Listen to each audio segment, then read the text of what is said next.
It's a spooky gallery show right on your nails. Up next.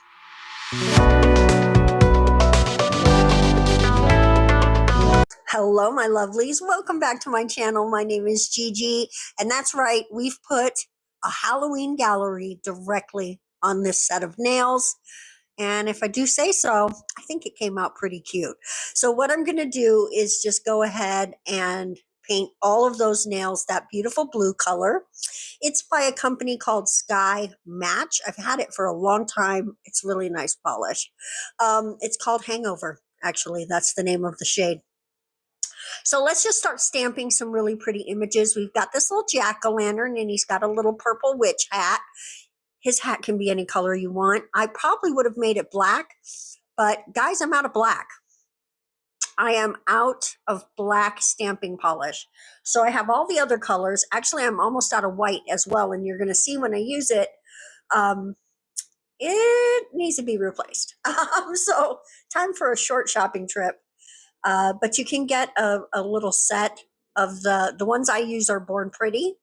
These are just creepy hands coming out of the dirt.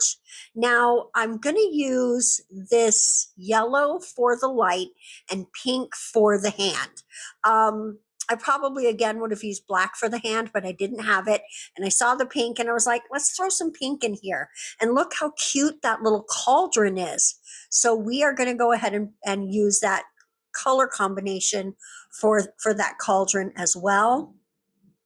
And I did this one nail a little cattywampus, right? It's a little ones to one side, ones to the other. And then here comes our little cauldron, which stinking cute. And I love that color combo. You expect a black cauldron, right? So let's switch it up, right?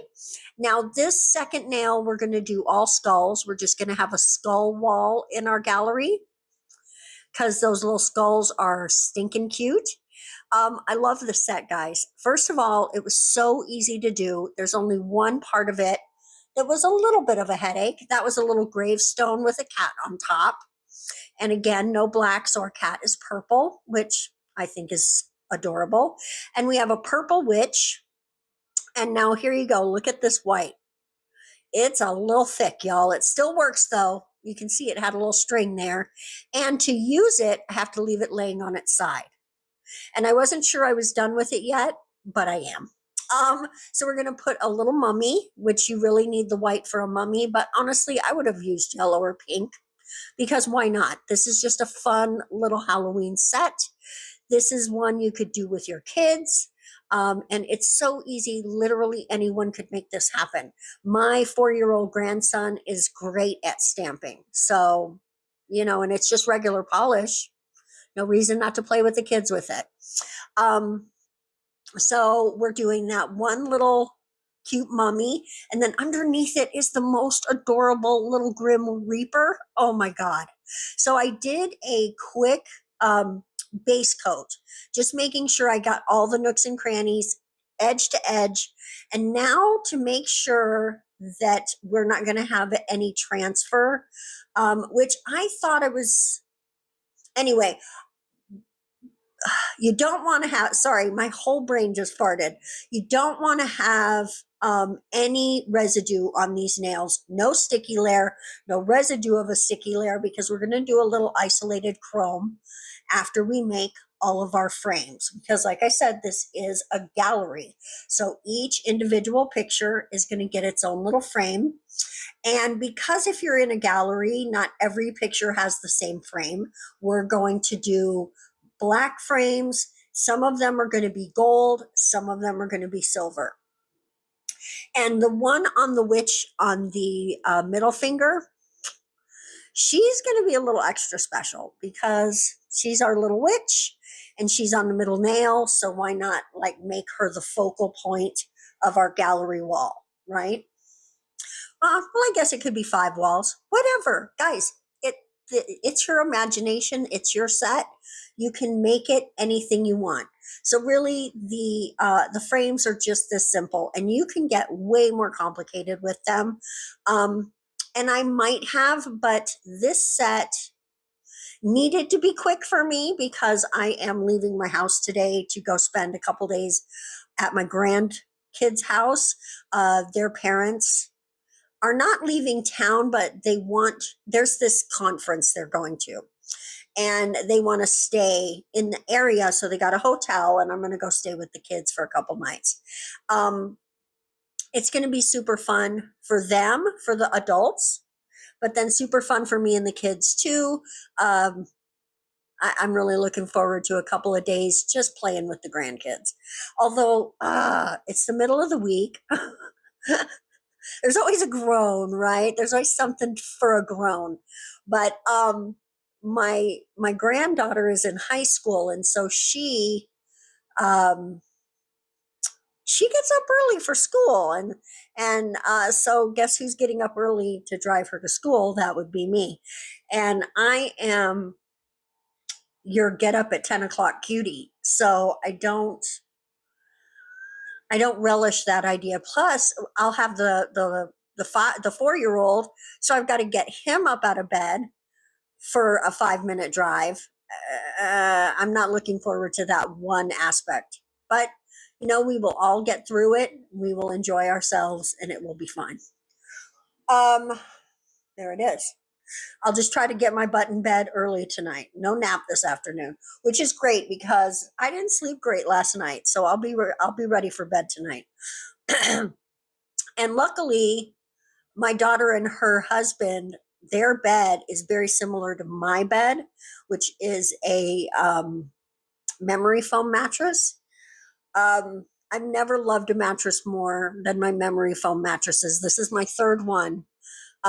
Due to circumstance, not because I had to replace them, but because I couldn't take them with me. And I can't tell you how much my sleep is better from having my memory foam. I love it so much. Just don't forget to turn your mattress. You can't flip it, but you can turn it, because you can really get that memory isn't always so good. So you want to flip it or turn it. Don't flip it, turn it. You should do that with all your mattresses though, right? So they wear evenly. So we're just finishing up our frames as I sit here talking about how much I love my mattress. Guys, I fucking love my mattress. Guys, I said the F word. Oh shit. Sorry.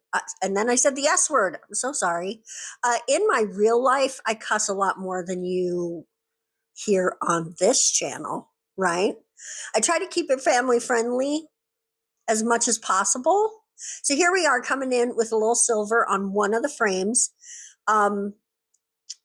Like I said, we're going to mix it up. We're not doing any single frame is exactly the same as the others.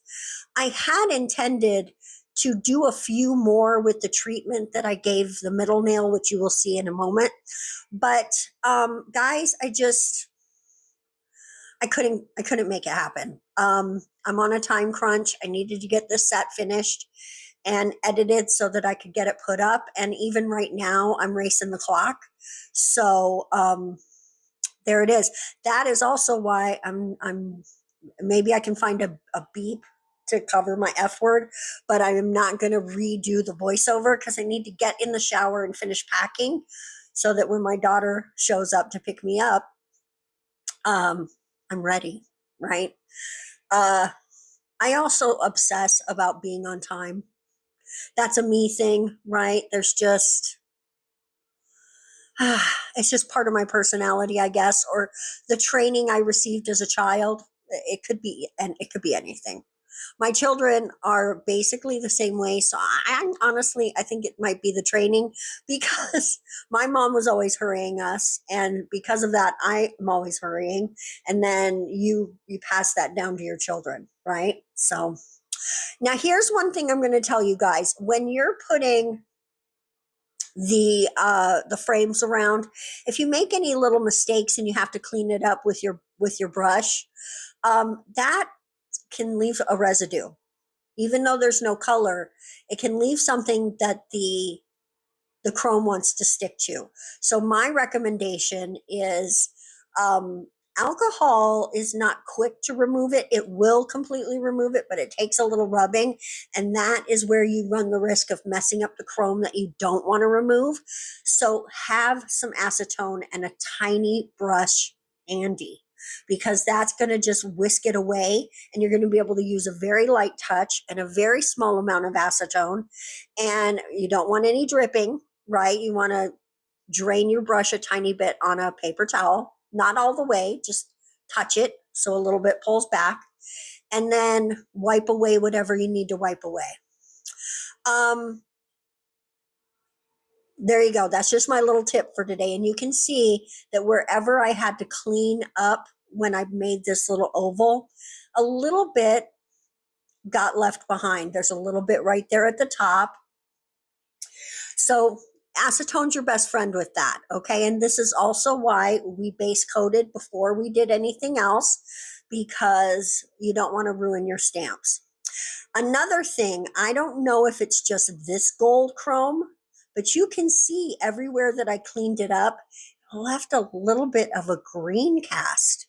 So I actually don't mind it with this set because it gives it kind of an antique vibe, which I'm digging.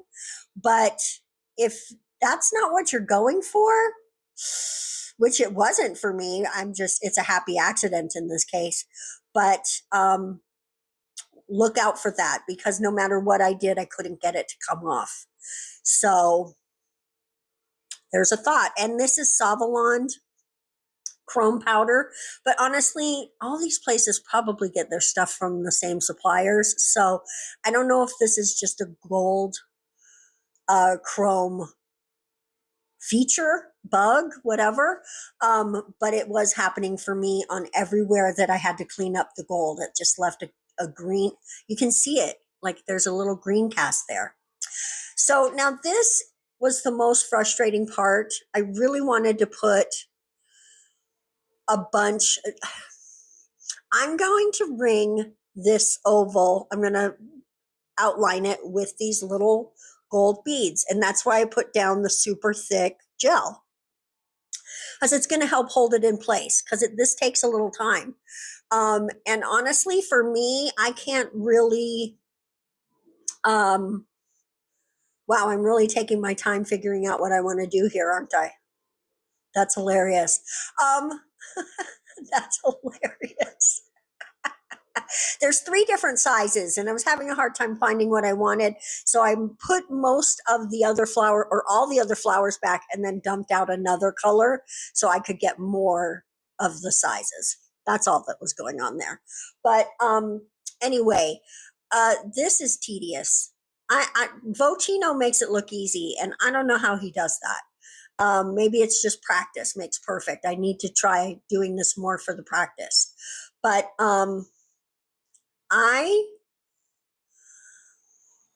I was like 2 seconds away from wiping it all off and saying, never mind, I'm not going to do that. And then I heard it in my brain, trust the process. And so I just kept going, and it ended up being pretty cute. It's probably not perfect, but I have discovered shooting for perfection is really stressful. Shooting for improvement, that's more doable. So I'm just really trying to stop with it's got to be perfect, because it's not going to be perfect, right? I can get as close as my little Gigi hands can do, and I can practice and get better, but probably not going to be perfect. Just probably isn't. So I'm trying to transcend that, right? So I'm just getting everything into the place that I want it to be. And trust me, guys, I'm going to futz with this a lot more than you're going to see, because that's the nature of video. And then we're going to come in with our top coat, because it's top coat time. And I am just going to make sure that every single one of these beads is completely encased in top coat, so we don't lose any. When you take these little nails off the forms, or the stands rather, sometimes things pop off.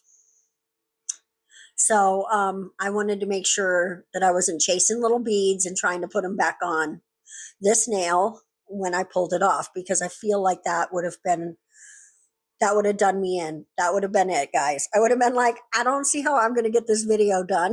It's just not going to happen. But we didn't lose any because I did a good job with the top coat anyway. I did a good job. And you do want to be a little aggressive getting that excess top coat off the center part because it will build up a little bit against those beads. And honestly, I feel like right there at the bottom, I could have tried a little harder.